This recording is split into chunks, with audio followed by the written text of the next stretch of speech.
And thank you all for sticking with this event. I know it got rescheduled a couple of times. There were various snafus, and I'm glad it's not so frigid that it wasn't too terrible to come over here today. I'm your neighbor. I live right down 36th Street. I've lived there for 18 years. So this community is incredibly important to me, this park in particular. When my boys were little, they played in the playground, and then they shot hoops on the courts, and then they played Little League in the Diamond, and now they're all out of the house. In fact, literally at 12:30, I said goodbye to my son who is driving to LA to start a new job. So now that they're out of the house, it's just me and the dog using the dog park. But I also am with Milton and Roz, who are here on the board of Friends of Guy Mason. Community is incredibly important to me, and the village is a big part of that, so I'm very happy to be here. I also love that this is, I grew up in Bethesda, which doesn't quite make me a local, but local area.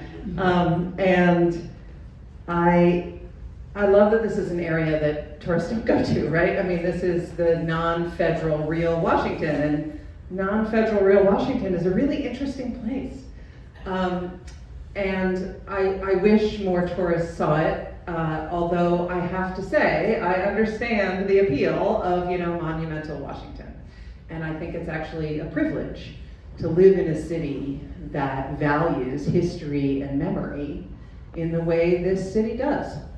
But when you are viewing history through a monumental lens, you're really only getting the heroic narrative, right? That's who makes it onto the monuments. And I think that if you look at what this city values, there's sort of a mandate to go more broadly into knowledge and wisdom. So my day job, in nights and weekends, I write books. During the day, I work in the events office of the Library of Congress. So the Library of Congress, I hope you've all been there, the Great Hall and the main reading room are two of the most spectacular spaces in the city, if not the East Coast. And they're not royal palaces, right? They're not religious spaces. They are temples to wisdom and knowledge. That is what is valued in those spaces. And the rotunda of the archives, which again, I hope you have been to, another spectacular space, where you can see the Constitution and the Declaration of Independence and the Bill of Rights. And I'm on the board of the National Archives, and we are working as a board to get the Emancipation Proclamation and the 19th Amendment added to those founding documents to be on permanent display in the rotunda. So you can go there, right? We live in a country that values those documents, and we live in a city that makes them available to everybody. And I don't ever want to get jaded about that. As much as we locals get annoyed about, tourists and lines and traffic, I don't ever want to poo-poo the notion that you can walk into this beautiful, free place and see the documents that underpin everything that America stands for. And if you go to the the Archives Rotunda, and you look at those documents, and it's this very ornate, impressive space. And if you look up above the display cases, there are two big murals. They were created in the 1930s by a guy named Faulkner, and one depicts the signing of the Declaration of Independence, and one depicts the Constitutional Convention. And I hope you admire them, and I hope you are impressed by their beauty, but I hope at least one of the things you think when you look up at those murals is, that is a lot of white dudes, right? And we cannot pretend women were present at those two moments, right? They weren't at the signing of the Declaration of Independence or the Constitutional Convention. But my mom, the late Boggs Roberts, who was spectacular, and took history quite seriously, but took the great man of history less so.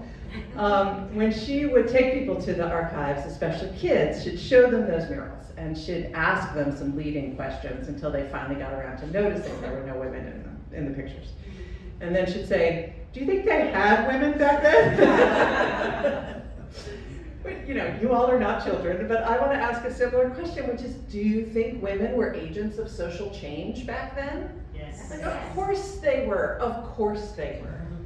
And as I say, we can't pretend they were there at that moment. We can talk about how their influence might have been felt. You know, Abigail Adams and the Remember the Ladies letter, you know, all men would be tyrants if they could.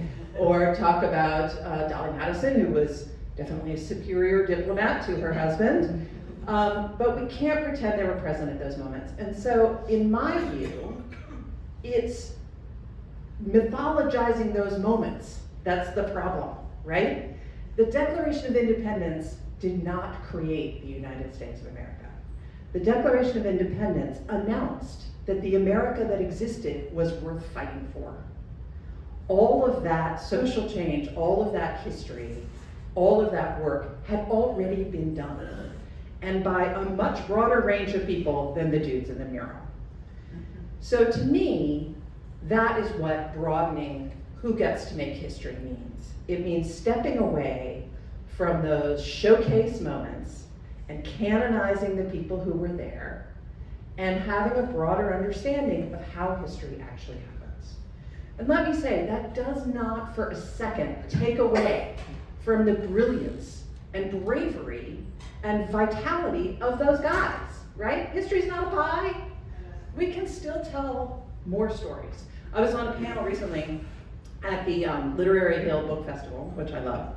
And the other two people on the panel with me were John Greenspan, who's a curator at American History Museum, who's written a book called The Wide Awakes, which is about an anti-slavery militant abolitionist movement that I knew nothing about.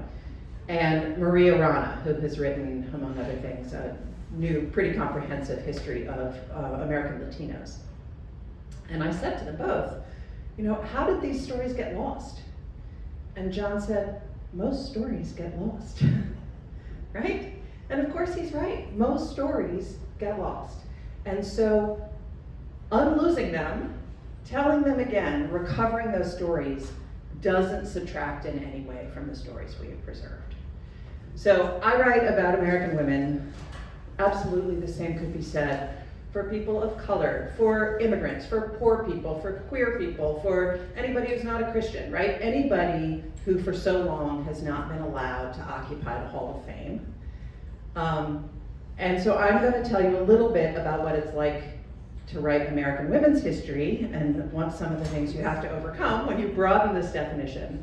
But I don't want in any way for that to feel definitive or the only answer. I can only speak from my own experience and my own work. So when you broaden history, when you don't limit yourself to great men in great moments, sometimes you have a sourcing problem, right? Those dudes in the mural, they knew they were making history. They saved their stuff, they curated the narrative. They, you know, to borrow a line from Hamilton, history had its eyes on them, and they 100% knew it. So not only were they good archivists, which future historians love, but they also, please come in.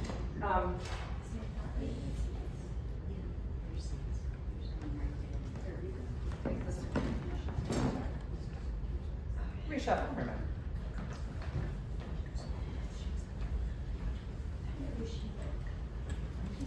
So not only did the people who were very conscious of being historically relevant save their stuff, they curated their narrative, right? They wanted to be seen a certain way.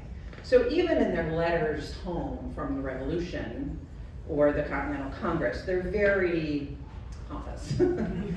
And the people who didn't realize they were making history or didn't think the history they were making was important enough to save weren't always great about making sure that what they did was written down, right? So that can be a real challenge if you really want to source things. And I see all the time people turning a really great historical book into a historical novel because they don't feel like they have enough material to really document a nonfiction book. I just read a book called Becoming Madam Secretary about Frances Perkins. It's a novel. Frances Perkins was the first woman member cabinet secretary, right? There's plenty of documentation about what she did, but there's very little about who she was. And so this writer felt she needed to write a novel instead of a biography. So what do you do as a writer? Sometimes you have to just sort of create context around things. So the book I'm writing right now, you all are going to get a little sneak peek. I'm writing a biography of a woman named Rose Cleveland. Rose Cleveland was Grover Cleveland's sister, and she did serve as his first lady for about a year and a half in 1885-86, because when he came into the White House, he wasn't married. He then married his own 21-year-old ward, but until then, his little sister was his first lady, and she was the most unlikely first lady. She was incredibly nerdy and brainy, and she told the Washington Post that she got through White House receptions by conjugating Greek verbs in her head, which is such a flex. But her childhood is pretty well documented because it was his childhood, right? And he was the president. But then she went on and had this extraordinary life, and she lived many extraordinary lives. One of them, and I don't want to give away the story, but one thing she did in 1889, she was one of the very first people to buy land in Naples, Florida. She bought 2 beachfront lots for $10 each. Naples, Florida was like a couple of palmetto thatched huts on the beach and a pier and a lot of gators in 1889. So I don't know how she found out about Naples. I don't know why she picked it. I don't have any primary sources for what the hell she was doing. I do know that when the Hotel Naples opened in 1889, she was the very first person to sign the register. So what do you do with that information? I went to Naples. I've just come back. I was there last weekend. The folks at the Naples Historical Society, let me tell you, the guy at the Naples Historical Society, you call him and you say, I'm writing a book on Rose Cleveland. I want to know about Naples in the 1890s. He's been waiting for that call. He is delighted to tell you everything he knows. And so I went down to Naples and they showed me all their stuff and they helped me understand what Naples in 1889, 1890 looked like, felt like, smelled like. There were signs on the pier that said, please don't throw your fish on the dance floor. Because as it became sort of a fashionable winter spot, people would go dance on the pier at sunset, but it was a working pier. There were wild boar, which the fences could keep out, and gators and rattlesnakes, which the fences could not keep out. Do you all know gators can climb fences? I learned that in Naples this weekend. So I can't get into Rose's head and know why, unless I get lucky with a letter. She went to Naples in 1889, but I can put her there and create context around her. And without primary sources, that's the best you can do. But that's so much fun, right? I very much enjoy doing that. I also went, P.S., since she had bought these 2 $10 beachfront lots, I went to go see what a beachfront lot is now. $27 million. Yeah, what a difference 130 years can make. So sourcing is a challenge, and you have to get creative, and you have to dig into archives and libraries, which thank goodness for the Library of Congress and the National Archives, but a million smaller, disparate archives all over. Rose's story, in addition, I can pick up with primary sources starting in 1890 because she fell in love and she started writing letters to the object of her affection, who was a woman named Evangeline Simpson. Yes, we've got a gay first lady. And Evangeline, at one point, broke Rose's heart and married a man. And he was a bishop. And so his papers, because he was fairly important in his town in Minnesota, were donated to the Minnesota Historical Society. And Rose's love letters to Evangeline were in amongst his papers. Talk about lucky, right? And Evangeline didn't save them because Rose had been first lady. She saved them because they were in love. In fact, when the bishop died, they got back together and retired to Tuscany together. So yes, I am going to Tuscany. But when those letters were found in the Minnesota Historical Society collections, and this is in the mid-1960s, they were sealed. because they were evidence of a lesbian affair. And the Minnesota Historical Society did not want that to be public. And somebody must have leaked it, right? Somebody at the Historical Society must have gotten the word out, because the LGBT task force of the American Library Association made a big fuss and put pressure on the Minnesota Historical Society to release those letters. So for years there had been 9 boxes of Bishop Whipple's papers and a sealed 10th box. But the 10th box was opened a good 40 years ago now, and those letters have been transcribed and they are publicly available. So sometimes you get lucky and you are able, like Rose, in addition to those letters telling me how Rose feels about Evangeline, she talks about how the Oranges are doing in Florida. She talks about how hard it is. You could only get to Naples by boat. She talks about how terrible that boat back to Fort Myers is. And so you can start creating your life because you get lucky on primary sources. Another thing that happens when, from my perspective, you're writing about American women, especially married American women, is sometimes they lie. And they lie because they don't want to seem too ambitious. They don't want to seem like the man they married wasn't responsible for all the things that happened.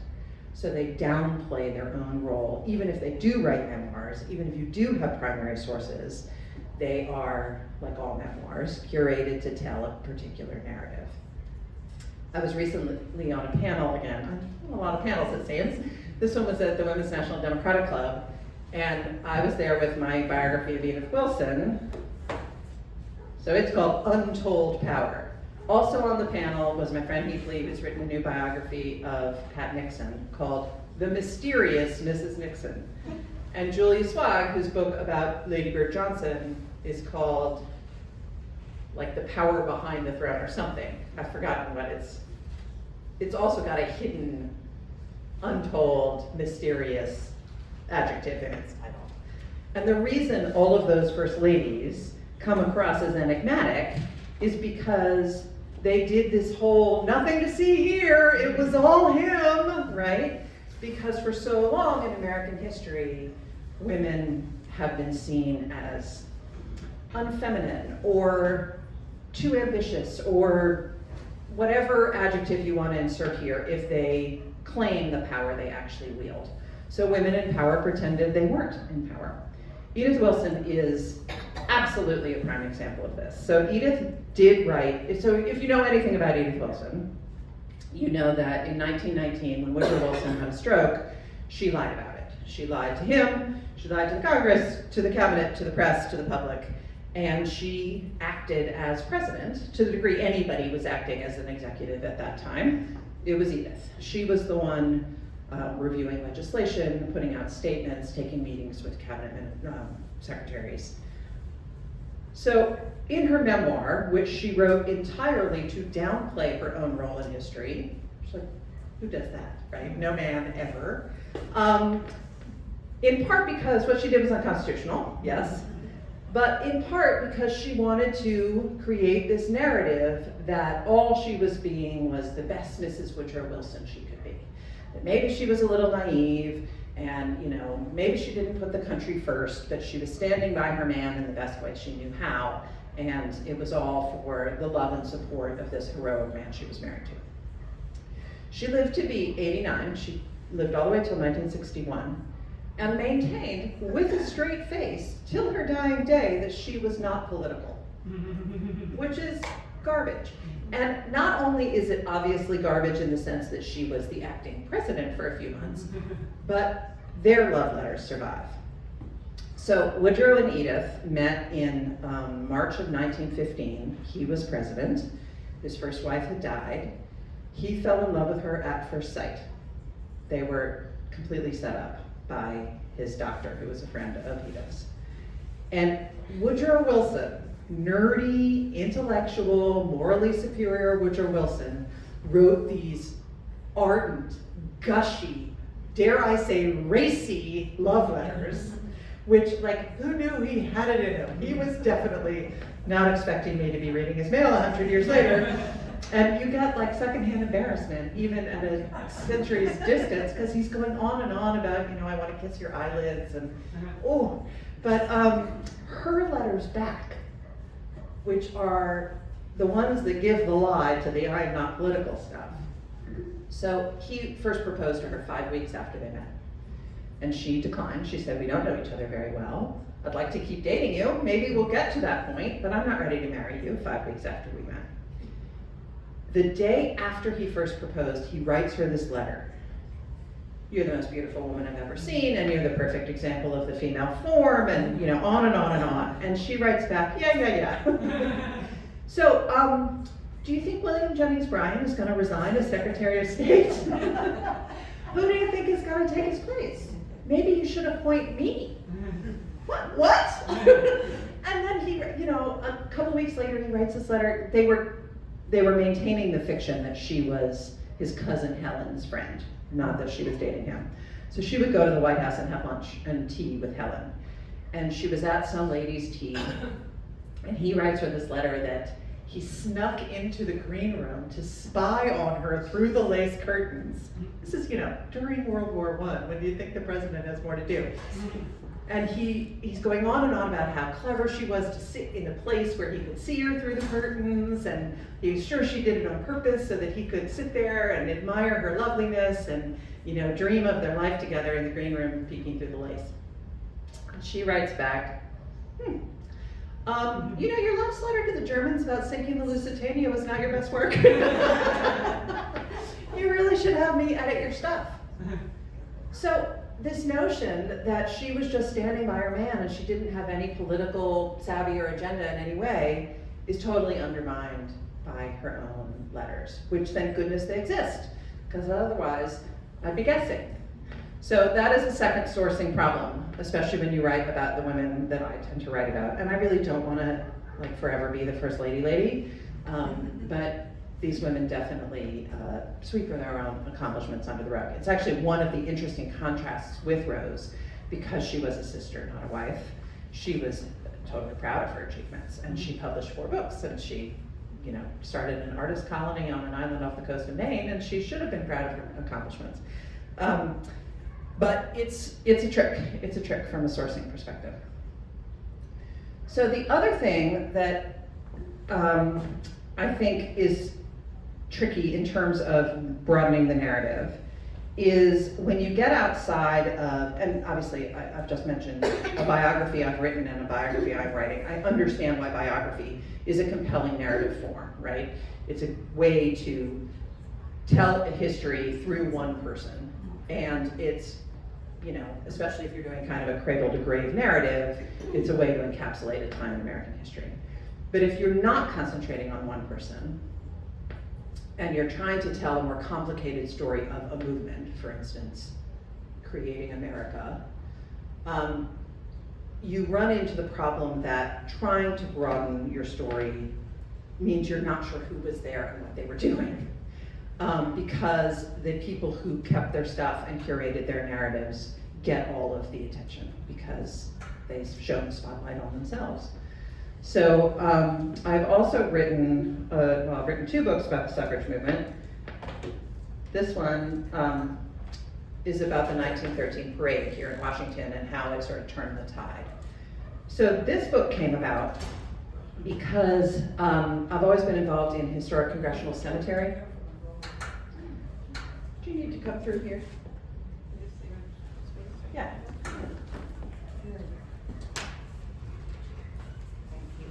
Thank you.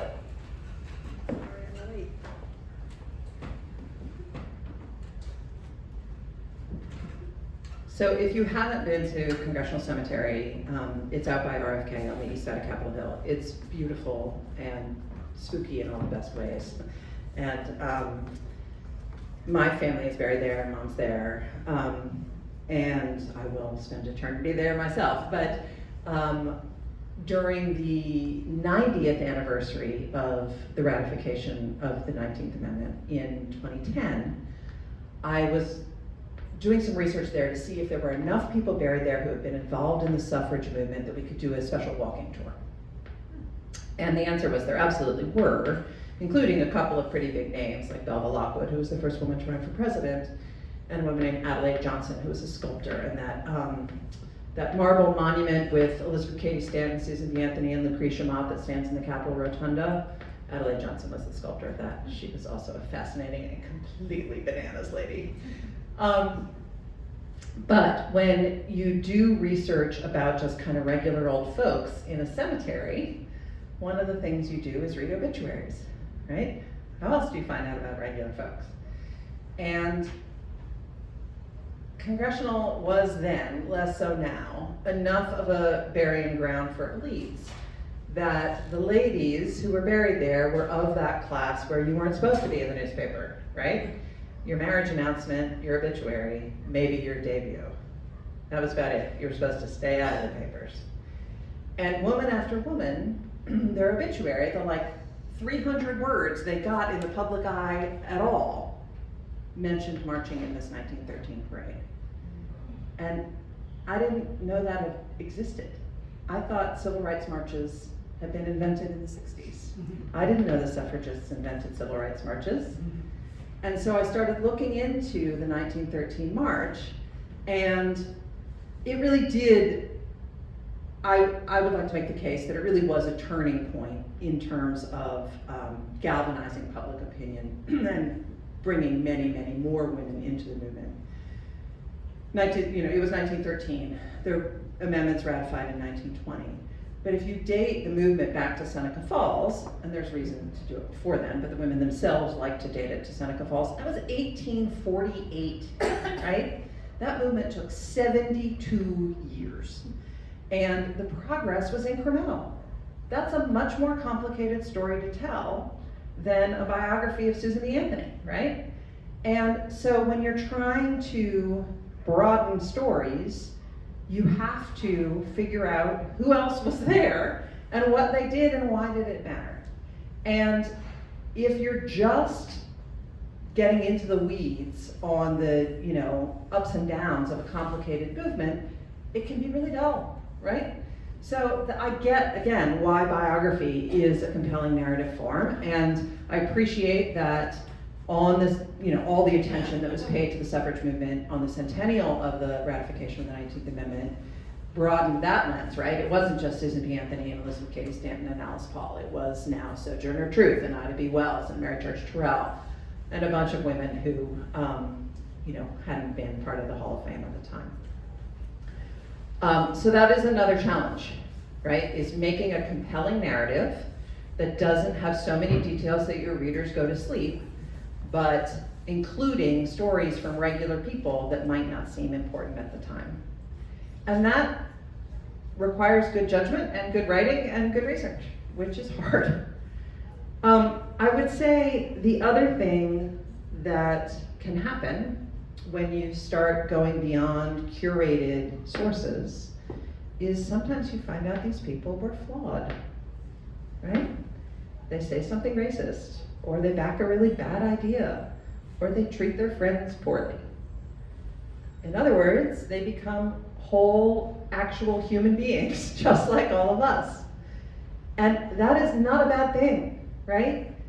So I didn't necessarily mean to do show and tell, but because I'm talking from my own experience. So this is the other book I have written on the suffrage movement. This is a young reader's book. It's called The Suffragist Playbook. I co-wrote it with my friend Lucinda Robb. And the premise of this book is how to take the lessons of the suffrage movement to become an activist yourself. And when we were first planning this book, we thought we might need a foreword that convinced young people that they could be activists. And we realized we didn't, because young people know that, and they have enough examples in, the Parkland kids or Malala or Greta Thunberg of young people using their voices and making a difference. So we didn't need to do that, but we did need to make this history relevant, right? That's what turns the corner from it being just interesting, and it is endlessly interesting, but ideally history is also relevant. And had we said the suffragists were perfect, then this would have been a non-starter, right? How can you learn a lesson and an example from people who seem like saints, who don't seem like you at all? if the only people who have ever changed the world are once in a generation geniuses who have never done anything wrong, then you won't feel like you can change the world, and I hope everybody does feel that way. So we made the conscious decision to present these women warts and all, and to have counterexamples, things to learn from the suffrage movement about what not to do. So there's a whole chapter on racism in the movement in this book, because the alternative was pretending that something was perfect that it wasn't. And I think that's so important, because if we make history remote, if it feels unattainable, if we never see ourselves in those people who made history, then what is it for? Then it's just a good story. And sometimes not even that, right? So this warts and all approach to history is not what those guys in the mural had in mind, right? They definitely wanted their best selves put forward, and who wouldn't? But that's, first of all, bad history, because no one's like that, but it's also dull history. Saints are dull. And so I propose not only broadening who gets to be in the Hall of Fame, but throwing away the whole Hall of Fame model entirely, thinking through social change as a much broader definition, and not canonizing the people who were involved, understanding that they were just as flawed as all of us. And also, P.S., telling a really good story, because that has to be part of it. So that is sort of the basis of my background. I don't give this talk as much as I talk specifically about the books I write. And so I would love to turn this over to questions and see what you all would like to hear more about. Pat. A little while back, we had someone speaking on some topic, and I realized as they talked that women didn't have access to education, higher education, until somewhat recently. And I wonder, since a lot of the men who are stellar met at boarding school or whatever. Right, for sure. So how much did the lack of access to higher education keep women from being in these important places and feeling like they had a role to play? And when did it come along? I'm actually in the middle of researching that, because Rose Cleveland, my new obsession. So she went to school beyond high school, but what she did was go to something called a female seminary, and those were big. They were part of the Second Great Awakening movement in the 1840s, but they sort of became the place that girls could learn, because they always had a Christian underpinning, useful skills as opposed to decorative skills, right? So it was in contrast to finishing schools where you learned French and embroidery. In seminaries, you learned writing and history and Greek. Those started in the 1840s. They did not become popular until, or accessible to a broader range of American girls until like the 1860s. And, you know, women's colleges, the Seven Sisters, the first one was Mount Holyoke, and that was like in 1869, I think. So it was really late, really late.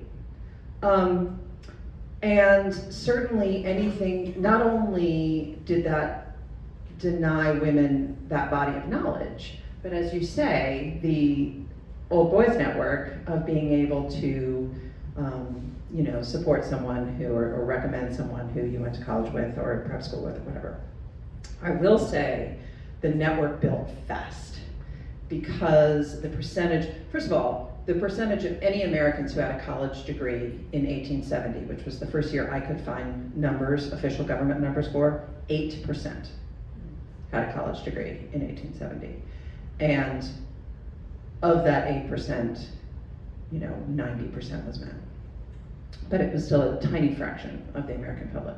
Well into the 20th century, fewer than a quarter of Americans had a college degree. So it's a much slower story than I anticipated. And I agree with you. I think that, and this is another thing. So I know that I've lost all critical distance on Rose Cleveland, and I am absolutely tedious on the topic now because it's all I think about. But this is another thing that happens when you get lucky on research. So there's that Washington Post column where they quote her saying that she conjugated Greek verbs in her head to get through White House receptions, which is already a good line, and you can paint a picture of what that's like bored rows completely dissociating in order to get through these handshakes. Well, she didn't say she was conjugating French verbs. That's what young ladies of her class were expected to know. She said she was conjugating Greek verbs, which is a little bit of a in your face to the men. And I was reading a biography or a history of women Egyptologists. There was a real fad for women to go dig in Egypt in the 1870s. And a lot of those women were gay. And a lot of the reason they chose to dig and chose archaeology in general was because that's what the men studied. That classics was a field that was considered very male and that girls didn't need to know. And so it was this statement of stepping into the male sphere by studying the classics and being interested in Egyptology.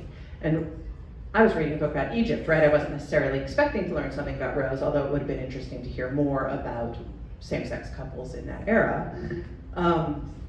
But then I remembered that story of her saying Greek verbs, and she was doing exactly the same thing, right? Yeah. Question, why do you think, I mean, this is my perception, that like we don't have a woman president and women are like second to men? Why do you think that is? And what do you think? I mean, Is it just- do you want me to explain sexism? I don't know. I mean, I think so, right? Some of it's garden variety sexism, right? I think there are still, and I think we saw this in the most recent election, there are still plenty of voters who are not sure a woman can lead the country. We certainly saw it in 2016. I wish we were beyond that.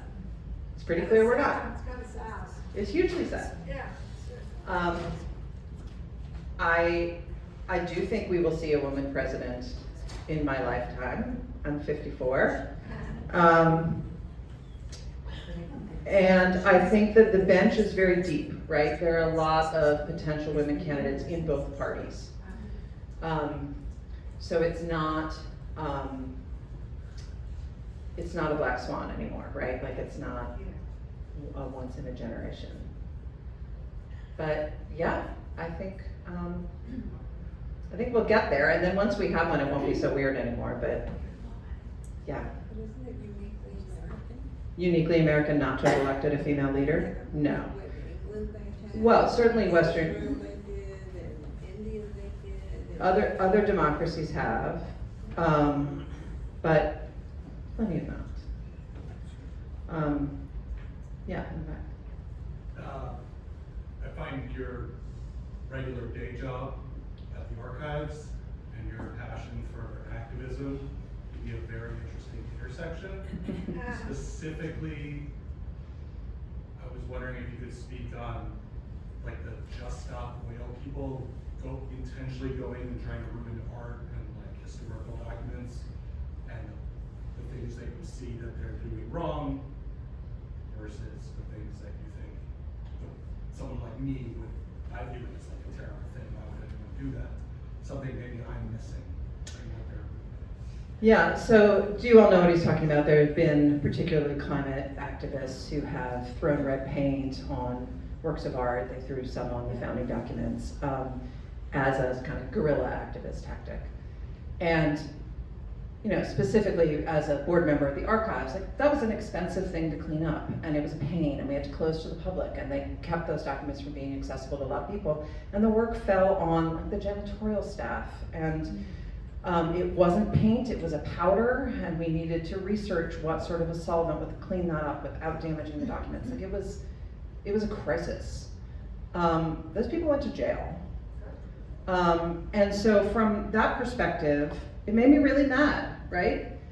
I have to say, from my historical hat, especially looking at the suffrage movement was very much divided between the color inside the lines, let's do this within the system, let's keep lobbying those people in power and signing petitions and introducing legislation, and that was the NAWSA, the National American Women's Suffrage Association, versus, and they very much were at each other's throats, they weren't working together, the National Women's Party, who were the ones picketing the White House and getting arrested and going on hunger strikes and deploying these tactics they had learned from the much more militant British suffrage movement. And it took both. It really did. The color within the lines people were moving very, very slowly. They weren't getting any traction because they have no power, right? Their only method was to convince men to listen to them. And their argument was that it was morally righteous, right? Fairness. Like, that's not a particularly winning argument most of the time. If you were just appealing to someone's sense of fairness, they would be on your side already. And they gave the movement credibility, and they allowed Woodrow Wilson cover, ultimately, when he did sign the 19th Amendment, to say, like, oh, Alice Paul is crazy, but look at that nice Carrie Chapman cat. So you need both, because the militants were the ones pushing it. They were the ones getting in the headlines, keeping the issue on the front page. They were the ones making sure people couldn't ignore them. They were getting young people activated and engaged in a movement that had languished for half a century. And I wish that they had been more collaborative, because the civil war between them, like, hurts my girl power heart. But you need the extreme to make the moderate look more reasonable, and you need the moderate to do the long, slow, hard work. And I don't like it when people lay down on a bridge and stop traffic. I would not be that kind of activist myself, but I understand the appeal of the radical fringe pushing it. Just quick follow-up, have you, in your head, forgiven these people that did what they did at the archives? Again, I don't think I could ever do it, but. Yeah, I mean, I don't know that forgiveness is mine to grant. Ultimately, it's okay. The documents are okay, and those people are going to jail, so I think that the right outcome happened and justice has been served. And they got quite a lengthy jail sentence because an example was made. Now, they want to go to jail, right? Like, you don't deface the founding documents of the nation if you want to just get away scot-free. Like, the whole point was to get the attention of the case. So maybe they got what they wanted too. I don't know that they got any climate action. Yes? Yes, I'm interested in the women in the civil rights, the antagonism between Martin Luther King movement, nonviolent movement, and the more aggressive pro-violence movement, and how that caused change to happen. Yeah, I mean, Where were the women in it? I think in every movement you're going to see that continuum of activity. And if you've got, the commitment to nonviolence that the King wing had, and then you had Malcolm X saying by any means necessary. And it's not a movement I've studied extensively, but I think it's the same binary, right? And it's not a binary, it's a continuum, right? Like, there's a lot of people that fall somewhere in between, that they feel that the pacifists are moving too slowly, but the militants are too extreme. And the civil rights movement absolutely had those factions, and they disagreed with each other, and they did the same thing, right, for political cover. Lyndon Johnson could meet with King because he wasn't Malcolm X. He could have cover saying, well, I won't meet with the crazies. And that was useful for King, to have someone to the left of him. In terms of women in that movement, the civil rights movement had a sexism problem. I mean, I think we've all seen the Stokely Carmichael quote, there's a position for women in SNCC, it's prone, right? And I think that the women there are plenty of first person narratives from women who wanted to make a difference and found themselves serving lunch. But what about the Malcolm X movement? What about women In the Black Panthers? Yeah. I don't know. I don't know. It would be an interesting book, wouldn't it? Yeah. Yeah. Excuse me, I understand that, sorry, excuse me, that, no, I'm okay, sorry. There was a phenomenon that, as you mentioned, women going into fields that had been predominantly or all male previously. And I had heard or read that once women started to take over that particular specialty, that men stopped, like secretarial work. Secretaries were men, back in, I guess, those 19th century. And nowadays, I would think that there's no, men don't run anymore if women start to become, more invested in whatever field they're in. What do you think caused and made such a large population, like men, just stop? What do you think was going on in the men's heads, and how do you think that affected the women? Because Men stop doing what? well, they stopped, if men had been predominantly in secretarial work or Yeah. clerk work, Yeah. and women started getting those jobs, then men became something else. Yeah. They became accountants, or they, Yeah. they went into some other field. I would argue that in a lot of cases, it's not that they left the field entirely, they just stratified the field, right? Like when women became teachers, men still held on to the college teaching, the women were teaching preschool, right? When women cooks and, short order cooks and home cooks, but the fancy chefs are men. So it's not necessarily that they left the field entirely, they just devalued the part of it that women dominated, nurses and doctors, right? Although females doctors. So there was an economic aspect to that those fields that the women Of took course. over became, they Much paid less, paid had less. less status, Exactly. et cetera. Exactly. And, it's interesting with this research rabbit hole I'm down with these female seminaries, where Rose went to one and then taught in several, that, if you graduated and wanted to work, the fields that were, and this is 1880s, right? The fields that were open to nice girls were pretty slim, and it was mainly teaching. And as more and more of the American populace was getting educated, even at the elementary level, and there was cause for more teachers, schools liked to hire women because they could pay them less. And overtly, the wages were posted.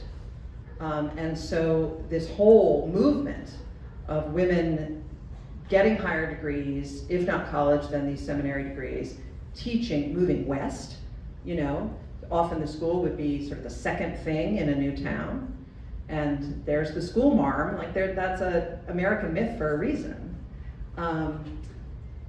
Because they could pay them much less than they needed to pay men. So yes, you're absolutely right. When a field becomes dominated by women, it becomes devalued, both So in status and money. a period of time like World War II, when most of the men were out fighting. Yeah. And women started going into all those Yeah. typically male Every war. jobs. War is really good for women. So, yeah, exactly. But Yeah. when the men come back, women start, are women, like some women, and maybe this is truer more in the past, really indoctrinated to say, this is my role, and I'm gonna, if the men were gonna say something and the women were gonna say something, they'd be on the side where the men were. You know what I mean? Yeah. They're just very indoctrinated into that role, for example. For sure, and I think, you saw it very overtly in World War I. So if you look at like women's magazines in the turn of the century, there's this, and let me say this is mainly for wealthy white women, right? If you had to work because you were homesteading, this did not apply to you. But there was what was called the cult of true womanhood, right? What the ideal Victorian Gilded Age girl followed 4 things: purity, submissiveness, domesticity, and piety. That was the cult of true womanhood. And that was preached from the pulpit and in all the ladies' journals, and that was the ideal. And with that became this very demarcated difference between the men's sphere and the women's sphere. Women's sphere was at home, they raised the children, they kept the home fires burning. The angel of the home was the model that was in all the magazines, and the men were in the public sphere. And when you look at the women who were anti-suffrage, that's why, that's what they say. They say, we're in charge of the home, that's incredibly important, we've got the moral high ground. If we say that's not enough for us, and we want to be out in the public world, in the men's world, we're devaluing our sphere. And you saw that argument against the ERA, right? It's that stay in your lane argument has been throughout human history. World War I changed it hugely, right? Because as you say, suddenly women can't stay in their sphere because who's going to build the jeeps when the men are all off at war? Who is going to keep the accounts? And so they found that they left their sphere and the world did not go to hell in a handbasket, and there were advantages. And a huge number of women changed their mind on suffrage because World War I got them out of the house. It's interesting, made me think that a movement like prohibition was really pushed by women who didn't want their husbands coming home drunk and Beating them up. And I guess the idea that these women were the angels of the home, had the moral high ground, really helped give that movement, that prohibition movement, some legs. 100%. And that notion that women are the moral conscience of the society totally underpinned the whole temperance movement, for sure. Yeah. Yes, I've been reading a lot of Willa Cather's novels. Uh-huh. And she writes a lot about women when, Yeah. people from the land Yeah. who really did very tough work, They lower sure did. class Yeah. women who had tremendous ambition, artistic ambition, other kinds of ambition, and tried to make their way up in society or in their profession, what their professional desires were. And I wonder, because you're writing mostly about upper class white women, the untold stories are the stories that Willa Cather tells. Yes. And I wonder how many, are there stories that are worthy of being told? Tons. Of Tons. Yeah. So after I published the Edith Wilson biography, I was juggling 3 possible subjects for the next one. And I didn't choose Rose because she was fancy. I chose Rose because, first of all, I feel like it's long overdue to tell America about a gay first lady, but also there was more material on her. But one of the people I was considering was Carrie Nation, speaking of the temperance movement. So speaking of militant activists, right? Carrie Nation went into saloons and chopped them up with a hatchet. She was also really savvy about the PR of that. She sold souvenir hatchets to raise money for the temperance movement. But she's exactly who you're talking about. She absolutely could be a character in a Willa Cather novel. She grew up in Illinois and married a man who was a drunk. And because he kept blowing up their lives, they kept moving to more marginal towns, which were literally further and further west, at a time when that was the frontier. And she had to make it work everywhere they went. Now they're in Kentucky, and she learned how to run a school. Now they're in Texas, and she learned how to run a hotel. Now they're in Oregon, and she's running a department store because he is screwing it up and not supporting the family everywhere they go. And she's just teaching herself on the fly. She didn't have time for the cult of true womanhood, right? Like Carrie Nation was trying to survive. And she was smart as hell, and her life would have been better if her husband couldn't drink. And so temperance became her cause. The reason I didn't choose her is in part because, and one of the things I loved about her story is that she was totally dismissed as a crazy person, right? Like you read anything that mentions her, it's like, oh, wild and crazy Carrie Nation with her axe. Well, it was totally planned. She was creating that persona to get her point across. And I think that's amazing. But she was extremely religious, and in fact told, I don't know if this was part of the persona or she truly believed it, but believed that she spoke directly to God. And once she turned the corner into a mouthpiece of the angels, I lost her story personally. And when you write a biography, you live with the person for so long that I thought, I can't do it. I can't live with Carrie for 3 years, But she's exactly the kind of story you're talking about. And there are a million stories like that. Yeah. So, my grandmother, who was born in 1888 and college educated, Wow. Was a Where did she go to college? I don't know. Probably, I mean, she's from Minnesota, so probably a small college in Minnesota. She was a suffragette, Awesome. and I just recently become interested in family genealogy. There's a great deal, we're very robustly covered in some of the genealogy sites. But how would I research specifically, if I could find out more information about specifically her suffragette actions? Yeah. Is it possible? Yeah, it is, because the local organizations, the chapters, it was a very localized movement, right? There was the national umbrella, but because the initial push to win suffrage was a state-by-state push, Okay. they took the federal amendment off the table for many, many years and worked state by state. And that varied so much, right? In some states you needed 60% of the vote. In some states it needed to pass a popular referendum. In some states it needed to pass 2 popular referenda. And so local expertise was vital. And so if you know where she was Minnesota. and can find the name of whatever the chapter was in that town, they will have records. They kept really good records. Okay. And you might not get anything more than her name on a roster being at a meeting, Right. but you'll put her in the time and place. Okay. Thank you. Yeah. Yeah. I'm just wondering, I agree with your perspective about warts in history and biographies. But obviously there's a group in our culture now that if you say anything negative about a famous person, you're besmirching the United States and our history, blah, blah, blah. Yeah. So what would be your response to that? So I am a patriot, right? I'm not here to tear down our heroes for the sake of tearing them down. America is stronger if we understand that the people who built it were real. And that means understanding that they had flaws. And also rethinking people's reputation and introducing the bad with the good. It's, if you're not wrong, then history is on your side, right? I mean, I think the basic answer is get over it. But I also think that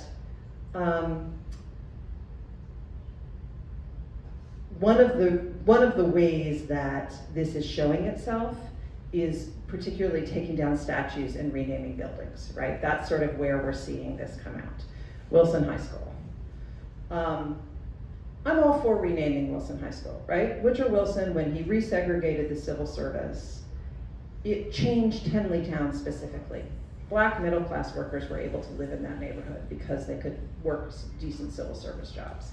And so when he went backwards, it changed the neighborhood that high school was in. There's a director, and there's no reason to name it after him, right? It was just chosen. So by all means, rename Wilson High School. But I think that a name on a building or a statue in a traffic circle is a really blunt instrument, right? It's not a nuanced way to understand history. And so it's hard to then say, like, well, he did all these great things and he was the visionary of global peace and yay for the League of Nations, and maybe if people had listened to him there wouldn't have been World War II, but also he was racist and sexist and anti-Semitic on a building, right? That's not the place to do that. And so I think that adding context and warts and all to historical figures is getting criticized because the tool we are implementing for it is very visible and seems very, yes or no. Either his name's on the building or it isn't. That's why so many people have argued that when they take down statues of Confederate heroes, that they put them in a museum with more text around them, or at least a QR code on them that has more text. Because driving by it doesn't teach you anything, except that somebody revered that person enough to put them on a statue. So that was a long-winded answer to, my short answer is get over it, but like, there's nothing wrong with realizing our heroes are human. Yeah, right. So are there any books by any other authors that you would recommend that are sort of like broadening this history, this perspective on history? Yeah, for sure. Yeah. The book I just mentioned by John Greenspan, The Wide Awakes. So I think Civil War history is such an obvious example of this, right? We know so much about those battles. We know the names of the horses, right? But how much do we know about the abolition movement, which was long and slow and very much co-ed?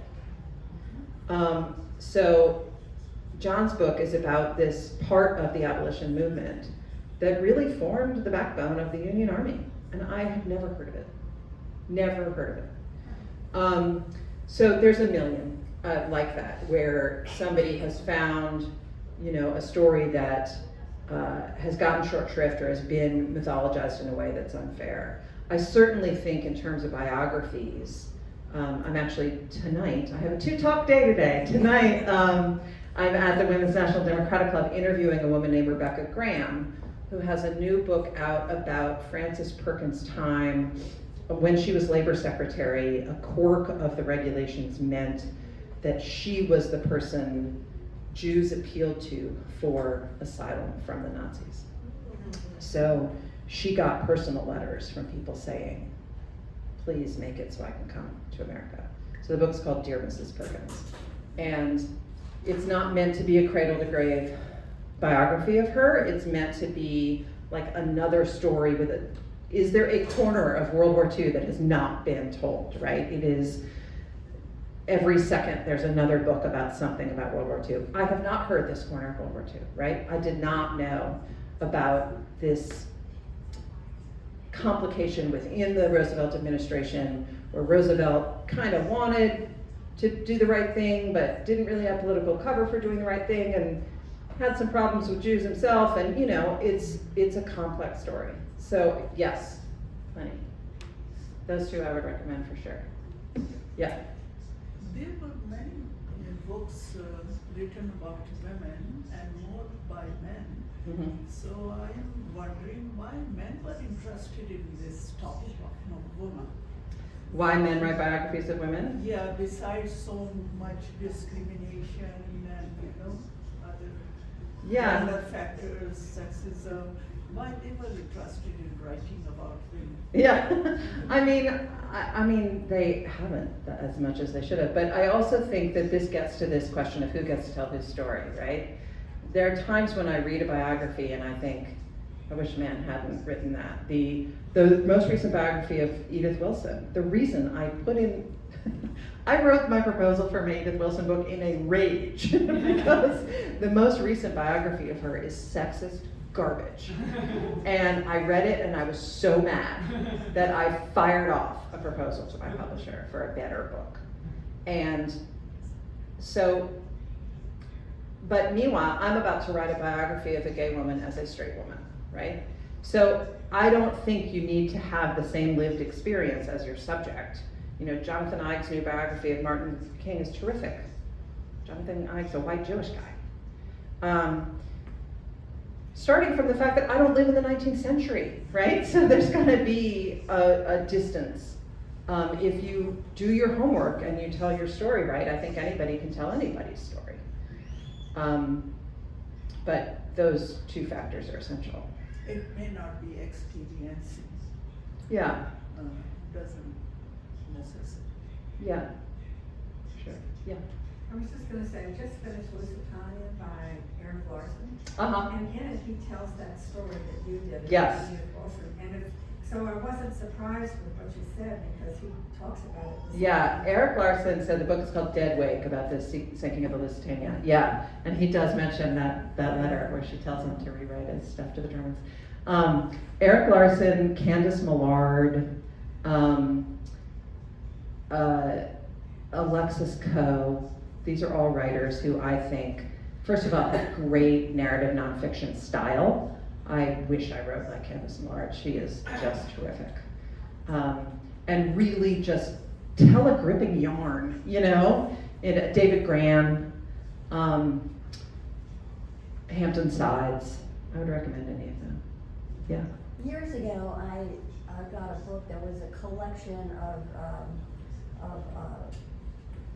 letters were pieces of diaries that were written about by women, their own letters and diaries about their experience of going through childbirth, pregnancy, because 100 years ago, men were the only ones saying what women were going through. Yeah. Women weren't. So the person who put this collection together, I can't remember what it was called or what her name was, said that, you know, it was really almost mission impossible to find these primary sources right from the women's own words. Because who kept them? And I'll tell you, it was. My mom used to always say, so my mom wrote a couple of books about women's role in American history, one called Founding Mothers, about the early days of the Republic, one called Ladies of Liberty, about sort of the new Republic, and then one called Capital Dames, about the Civil War era. And she would say that you'd read these letters, especially the ones in the 18th century, where women would say, you know, more rain again today, I'm worried about the corn crop, had to go into town to get, you know, new shoes for my oldest daughter. I hear that the British are, you know, getting closer and I'm nervous about what's going on with that. And I went to go hear the governor speak about what we can be doing to protect ourselves from the British. Was delivered of a son. It's like, wait, what? It's like 2 pages in, you know, and totally thrown out there because they were just kind of getting on with it, you know? Well, these letters implied that it was a totally frightening experience for women, and that a number of women, who knows how many, would, if they got pregnant, they would actually make sure they had a will. I mean, so it was, I read these letters like, oh, it was very scary, really. Yeah, for sure. So I think we have time for, go ahead. Are you needing to stop now? Nope, I was just checking my watch. Well, it's a comment more than a question. A couple of years ago, I did some genealogical research on my husband's family because many of them were lost in the Holocaust and the Holodomor. He was a poor refugee from Ukraine who came over when he was about 20 years old, a few years after World War II. And a friend who is a well-known political pundit who's on TV frequently, locally, asked if I'd do some research into his family also, who was from the same part of the UK. It immediately struck me his family was all over the place. It was more upper middle class than my husband's family. His relatives were always the local mayor, or and there was a lot on them too. They were the singers, the musicians. They were in the opera. I looked for So my they made it husband's into the family. record.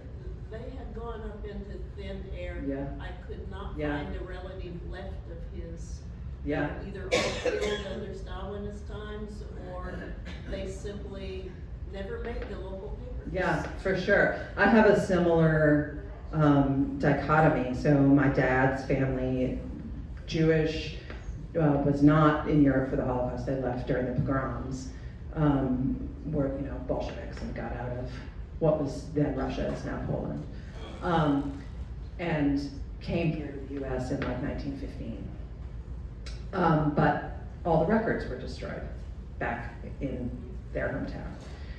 And they weren't fancy enough to make it into, they weren't cocaine or anything. My mother's family, the Claibornes, have been here since Jamestown.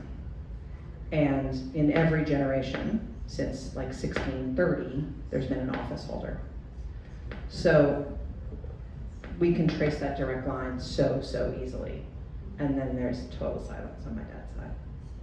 These two families that I was looking for, they were both Jewish, but I was amazed at how the local Jewish communities kept very good records on my friend's family, but on poor Jewish Yeah, well, people, the class issue is I know. huge. Of course it is. class difference was very strong, even more so than sexual differences, because I could find his female relatives. Huh, that's interesting. I could not find male or female Yeah, for my husband. yeah.